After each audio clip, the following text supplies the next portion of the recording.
So 2 times ago, I focused on flow. So what I had everybody do was tune into the moving, changing nature of everything with acceptance. And it can be the moving, changing nature of anything visual, which could be we watched leaves moving and just tuned into the movement as opposed to that's a leaf, that's a branch. And there might be different frequencies of movement. The branch might move like this while the leaves move like this. And we just tune into that movement and let the movement be a visual massage. I talked about how doing this driving around LA can be wonderful. There's traffic, people, right? There's movement happening, and you can just allow that, and it doesn't keep you don't start driving into walls. You're still present, but it can create a kind of an acceptance and a massage in the visual field. You can do it with sounds. Sounds are just moving and coming and going and expanding and contracting, and there can be just different movement of sounds. And that's seeing and hearing out in the outside world. Seeing, hearing in, you can apply that movement of sound, and they come and go to the talk in your head. Oh, it's just sound coming and going and getting louder and softer. And it's just movement. You can do it closing your eyes with the images. When we see, I have a blank place where we rest visually. You just close your eyes, and it might be just patches of lightness and darkness. And for a lot of people, it's like a lava lamp. I have a glob here, and it comes and goes. You can just watch that movement of it and let that be a visual massage. Or if images come in, for most people, it's not like, hi, there's a square picture frame. It's usually a vague, hazy, subtle thing, or maybe part of an image comes and goes out, or something reminds you of something, and you can just let that movement of images coming in and out be a visual massage. And in the body, you can work with sensations moving around. Breath is an ultimate movement. Come in and go out, and there's how many different kinds of breath meditation. I personally have taught, 10, 12 different ways of looking at the breath, but one way I did was just noticing the movement, the expanding, the contracting, maybe the movement of air coming through the nose, maybe emotions coming in and out. A sound happens and ooh, birds happen and I feel a little movement of delight in my body, or a dog barks and I feel, oh, maybe a little tension and release there or something. So that we just turn into the movement nature, and everybody thought, oh, that's cool, that's fun.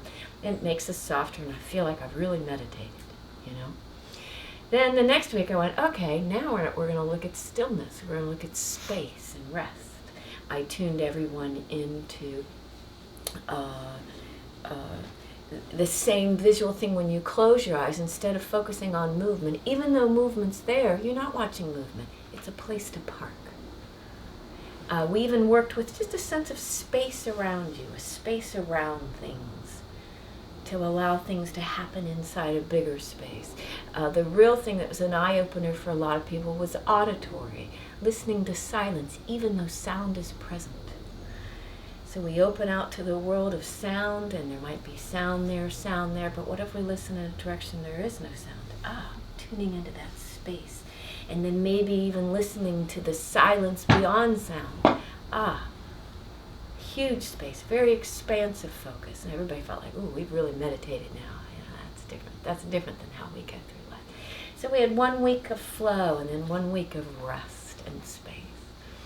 So today I thought, let's celebrate solidity. And this is also, if you got emails, I ended up putting it as the theme. You've heard of the power of now, right? Let's be present. Well, there's a way to tune in to see, and you'll notice everything I do is visual, auditory, somatic. We have 5 senses plus our thought process. Our 5 senses plus our thought process are what tell us who we are, when, where, why, how we feel about it, what we want to do, what happened, and whether that was good or bad, and what all our judgments are, and all our suffering comes in these 5 senses plus our thought process. And you could say thoughts and feelings, but the feelings will be in the body. And you can divide all of that into 3, because I like 3. Trinity, there's all sorts of wonderful things about 3. My meditation teacher, Shinzen came up with this, though, so it's his brilliance and his ingredients I cook with, and send always appreciation and gratitude to teachers, always, always, always. I come from teachers, and thank you. But he divides it all into visual, auditory, somatic, so your entire sensory experience. Your thoughts, visual, I see images, I hear internal talk. So there's visual, auditory to thoughts. Emotions are in the body, and there might be a thought component, but that's visual. So see, hear, feel. We either see out the world, we see into our mind. We hear out the sounds, we hear into the talk. Feel out and feel in will be emotions. Then we're doing subjective versus objective. Subjective would be emotional sensations. I have fear in my chest. When you want to cry sometimes and you try to choke it down, the tongue kind of gets engaged here, and we've even got terms like cat got my tongue, I got a lump in my throat, I was all choked up, and it gets, or teary feeling behind the eyes, or a wave of love, of warmth, we might feel a chest, or you get embarrassed, there might be a flush you feel up in your face, and usually it's the front part of the torso, maybe into the face, but some people get anger down the back of their neck, right? Mm-hmm. The hair stood up on the back of my neck, we've got that phrase, and broke my heart, right? We have all sorts of ways in which emotions play in the body, and we might say my heart, or I couldn't stomach that, or we'll point to parts of the body, but it's usually kind of they're vague. It's kind of another dimension of feeling in the body. We can't say that was this organ. It kind of spreads and takes a certain area of the body, and it's a kind of sensation, just like earlier today in the meditation I had you tune into a particular flavor sensation, the flavor or flavors of letting go or release. There are other sensations. You could still feel your butt on the cushion, but we were tuning in to letting go. While in the same way, feel in are certain sensations that are emotional in nature. And if you're not sure, say they're not. But if you think they are, if you think, every time I go, damn it, why'd he do that? And I feel this clench in here, we'll call that emotional in nature, okay? And so you start to get to know where anger happens in your body, where fear, anger, fear, sadness, shame, those are the big four. People suffer and kill themselves over those all the time.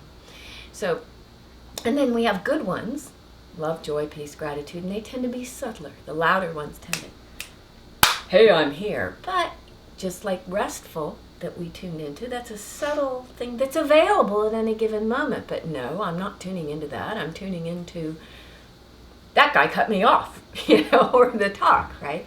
So you can, as a choice, learn to tune into these subtle. It's like tuning in a fainter radio station, but after a while, it's not so subtle.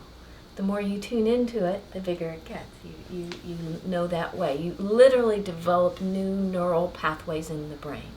I grew up in the woods, so I talk about taking a path in the woods, and I didn't like taking the regular trail. I'd always like to take a different trail.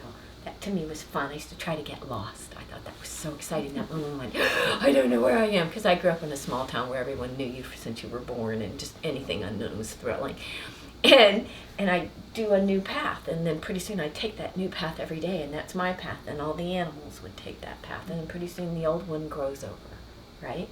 And then pretty soon that's the main path. Well, now I got to try another one.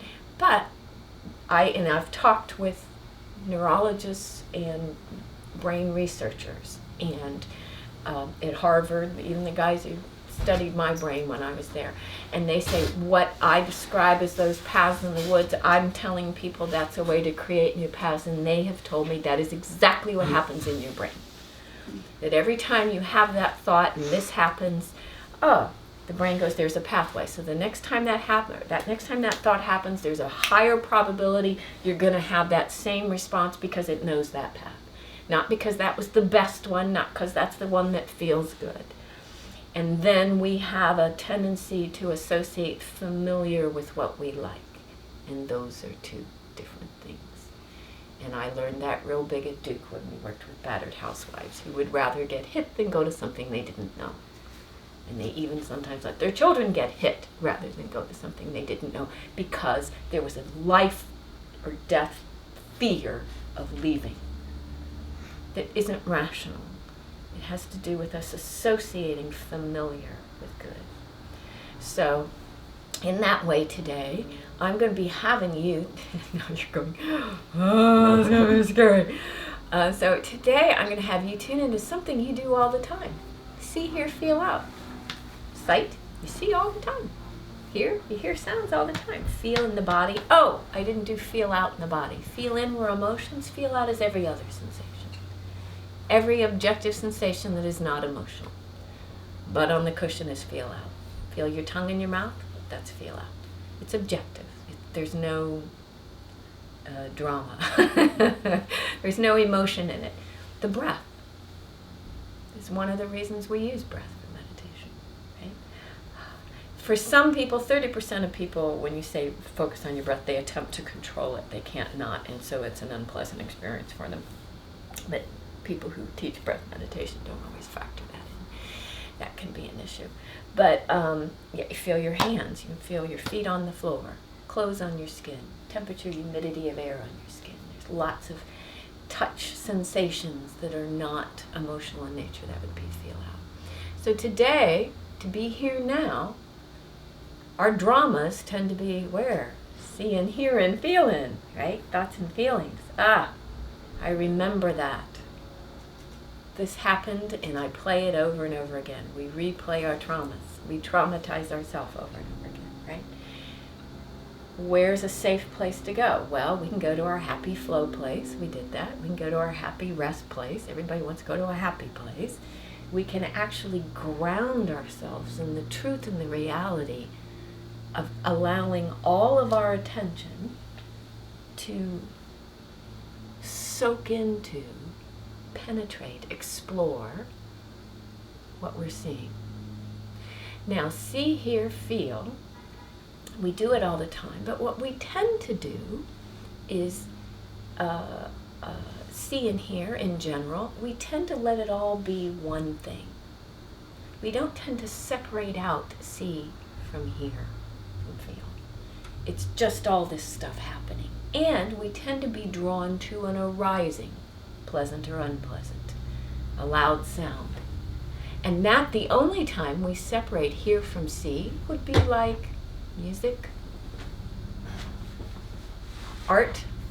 I'm seeing the art. We'll let the art feel it. But then we'll have an emotional sensation to the art or something else. But we're not separating, necessarily, deliberately separating the see out from it. In fact, the internal talk may be going wild while we're seeing the art. What does he mean? Right? But to just focus in on the see, just focus in on the hear, just focus in on the feel. Now, when you do this, especially with see out, hear out, feel out, it doesn't mean that if I'm just focusing on the see, I have stopped feeling and I have no ability to hear, or sounds have all stopped. Doesn't mean that at all. It means I am selectively attending. I have so much real estate in my consciousness, and I am filling it, choosing meditation. I'm choosing to fill my awareness with the rest in my body. I'm choosing to fill my awareness with the visual experience. So it's a choice to do it, and at first it may seem effortful. Well, normally I just see and hear and feel. You're making me just go there and just go there and just go there. Or you might say, I have trouble concentrating. I want to develop my concentration. Well, my answer to that, this is my yellow brick road, is fascination. I guided, I think, the week before last week, I think I did a 45-minute meditation on flow, I think I was. And last week was probably 35. But I did a 45-minute meditation, and everyone went, oh, I didn't think that was 45 minutes. I was like, 20 minutes. And I thought, okay, because that means you were in a state of high concentration. What's that mean? It means you were there, and you weren't wandering off somewhere. You were there. Why were you there? Well, I happen to think it's fascinating. So I share that fascination. It's like the fascination, and I always say like a 4-year-old with a ladybug. You know, when we're 4, in fact, you cannot take a 3 or 4-year-old and walk across if this room were grass and a grass yard, you couldn't go from there to here in 5 minutes with a 3 or 4-year-old because there'd just be too many interesting things to see. Mm-hmm. Whoa, look at that. That is so cool. Look at that ladybug. Oh, it just opened its wings. Oh my goodness. And I work with people in chronic and acute pain. You can look at your pain that way. You can look at your emotions. Oh my God, I have terror here. Okay, where do you feel it? Where are the boundaries? Is there movement? Is it the same in the middle or in the outside? No one's ever asked anybody these questions. I don't know. Well, yeah, actually, oh, now it's moving, right? And when you start exploring it, it is friggin' fascinating. And guess what? The suffering's gone. You're watching the pain. Usually, as soon as we start watching it and stuff, often it turns into an energy. It often presents its flow nature, right? And pretty soon the suffering's gone. But fascination, this childlike fascination to explore, with curiosity, with kind of an openness, that to me isn't where we're going. That's the yellow brick road to getting there. And so people who say, I can't concentrate, that fascination creates concentration, because everybody who did that 45 minutes wasn't able to sit at home with 45 minutes without their attention wandering. They were fascinated. They were interested.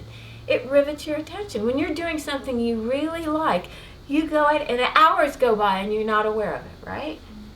You like it. So I say, get fascinated. You can practice getting fascinated. That 45-minute meditation, some people went, oh my goodness, I had no idea. There was this, and we went there, and then this, or last week with the rest, the whole notion of tuning into silence, even though sound was there, was like, wow to people. And then we went there, and then, so we filled one 45-minute meditation with all these things to explore, and another just with flow.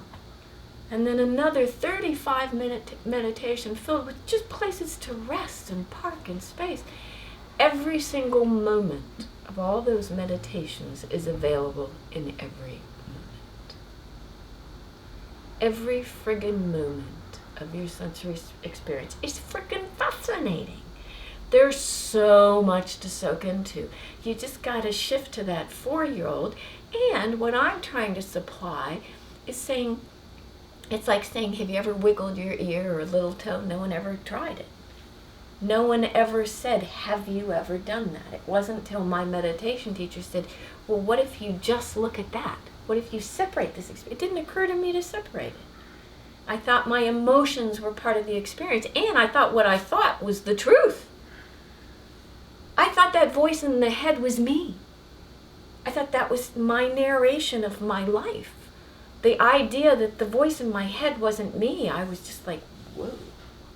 That's not who's driving the car. It's what's on the radio. And I can turn it down or turn it off or change the channel, or if the knob is stuck, I can just treat it as background sound like the water or traffic or birds. Never occurred to me. So I was lucky to get a teacher to say, hey, look, here's some other ways you can tune into that. That kind of makes life better, doesn't it? All this richness. And the question I get, and this was just on the YouTube video I put up, I had to rewatch myself and go, ah.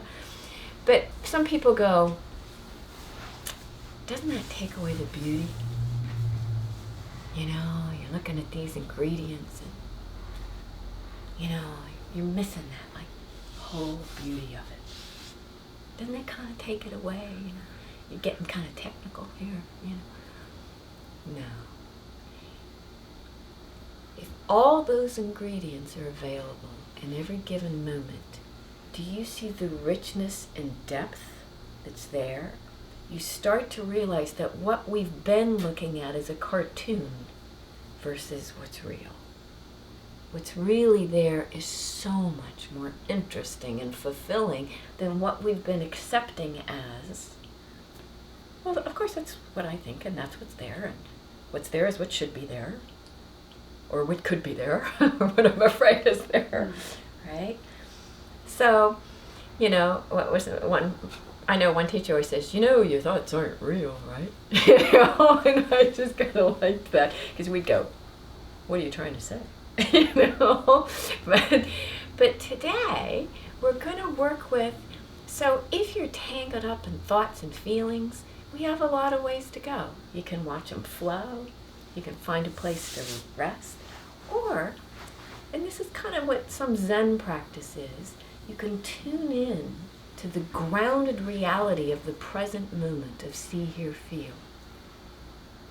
And I have a lot of clients who are psychologists and psychiatrists, and in the psychology field there's lots of isms and ists in there. And we've communicated back and forth a lot about using mindfulness practice and stuff with patients. And I've mentioned this in here before, but there was the person was trying to get a woman to tune into her body in a restful way. And this woman had been sexually traumatized and abused.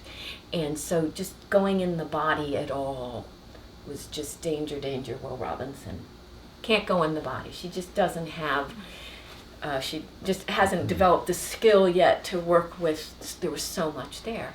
So we said, what if we went out to sound? So she went out and worked with sound and then sight, didn't even do the body at all, and developed this equanimity with it, and then developed the mindfulness skills there, that then when we could come back to the body, she'd already had those muscles, those mindfulness muscles developed of clarity and equanimity and focus, so that when she came to the body, she didn't get, you know, if stuff came up, she had skills for saying, this is this, this is this. And I can see and work with this skillfully to then rewire the brain so that we're not re-traumatizing every time. Does that make sense? Mm-hmm. And sound is here now. So what we hear at this moment is happening in this moment, and we don't really have a drama about it. It's not related to our personal issues. So if at any moment you're going, oh my God, this is going on, or I can't keep doing this. Okay, that's coming in as internal talk. That's hearing in. Wherever your distraction is, you can use your distraction to take you more deeply into your meditation. How? So if I'm hearing in, I can slide out on the auditory axis. Hear in, slide. Every time I go, my God, you know, that person is rude. Okay, hear out into sound. It's like you can think of it as, some people went, it's like an antidote. And I go, yeah, but it's really, you're already hearing. You're just sliding out and anchoring in the truth of this sound rather than the one you're making up in your head. Right? And so when we hear sound, sometimes we get images. And there's a visual component to our thinking process that we're usually less aware of because we walk around with our eyes open. But we all get image with our eyes open. And if you haven't done this with me before, I will demonstrate it. So everyone look up here to the front of the room and see this lovely scarf and really see she needs to iron that and see the texture of the wood and the light and really, really see it. Now look up in this direction and visualize your car, the inside of your car. Okay, can you see the inside of your car? Mm-hmm. Okay, see how your focus kind of went back to see the car and this is softer? Now come forward and really see the texture here. See that difference? We do that thousands of times a day. Mm-hmm. We're not aware of it. We're going back and seeing. Every time you get a thought, I'm going to go to the grocery store, you're going to see a grocery store. He said that you're going to see his face. You're going to go back and forth like that all day long. So today we're going to be working with that. See this. If you find yourself going back, because we're going to have eyes open at one point, if you find yourself going into thing, ground in this and really go look for texture. That's the fascination. Look for texture. Every time you look, try to see something different you didn't see before. Like the kid with the ladybug or walking across the grass. Does that make sense? Cool. That's what we're going to do.